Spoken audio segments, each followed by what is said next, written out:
The cold silence of space was broken only by the hum of machines and the faint pulse of distant stars.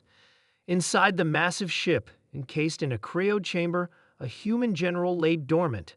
For 500,000 years, his body had been preserved in deep cryosleep.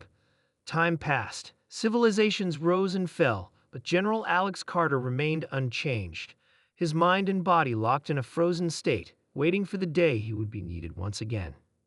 It was a time like no other. The galaxy was embroiled in war, with countless species vying for dominance.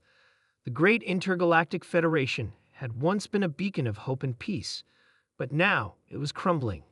An alien race known as the Crethar had turned the tide of battle in their favor, using brutal tactics and advanced technology that seemed unstoppable. The Federation was on the brink of collapse, and there was no one left with the experience or leadership to stop the Crethar from their conquest. The Federation's leaders had made the bold decision to wake General Carter from his long slumber.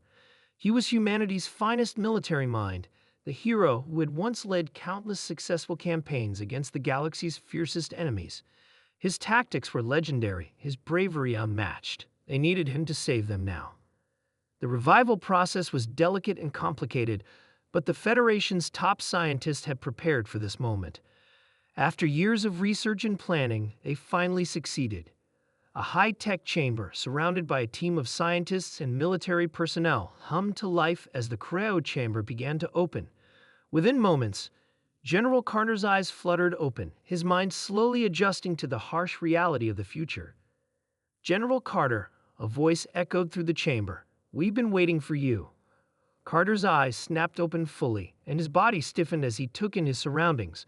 The last thing he remembered was being on the front lines of a brutal battle, leading his troops into victory. Now, after 500,000 years, he was awakened in a world he no longer recognized. "Where am I?"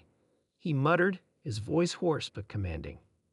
"You are aboard the Federation flagship, General," the voice replied, a woman's voice. A figure in a military uniform appeared before him, a look of relief in her eyes. "I am Captain Talia Darvani. It's an honor to have you back." The general slowly sat up, his muscles aching from disuse.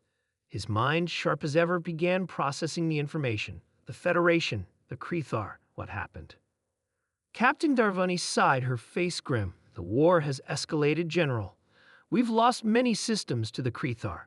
Our fleets are decimated, and morale is at an all-time low. We don't have much time. The Crethar are advancing on the core worlds, and we need a miracle." Carter's eyes narrowed, his thoughts focused. He had led humanity through wars before, but this was different. 500,000 years had passed, and in that time, his enemies had grown stronger, but so had humanity. The Federation might have been weak, but humanity had not been defeated. He could feel it in his bones, the drive, the will to fight. "We don't need a miracle, Captain," he said, standing up with surprising ease. "We need strategy. We need unity. And most of all, we need to remind them why they fear humanity." The captain's expression shifted. She had read the history, the legends of Carter's brilliance in battle. His reputation was more than just stories. It was a legacy that had been passed down through generations. But hearing it from him, the way he spoke, it was as if he had never left the battlefield. "We've got one shot at this," she said, leading him to a holographic display. The star maps of the galaxy were displayed before them, showing the Crethar's current positions. "Their fleet is overwhelming, but they've spread themselves thin. We have the advantage of surprise." Carter's eyes scanned the map. His mind, still as sharp as ever, worked through the possibilities. "They've made a mistake. They think they've won. That's their weakness." He pointed to a cluster of Crethar ships near a strategically vital planet. "We hit them here. Fast, hard. And with everything we've got, their fleet is split. We can take out their command structure with a single coordinated strike." Captain Darvani raised an eyebrow. "But that's risky. If we lose the element of surprise." "Then we lose everything," Carter interrupted. "We won't. Trust me. I've done it before." The captain hesitated for a moment, then nodded. She had seen the plans of lesser men fail, but this was Carter.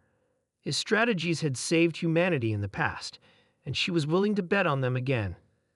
The Federation's remaining fleet, though battered, was still formidable under Carter's leadership. The operation was launched with precision, each ship moving according to Carter's exacting plans. As they neared the Crethar fleet, the tension was palpable. The Crethar were known for their brutal, relentless tactics, but Carter had studied them in every battle.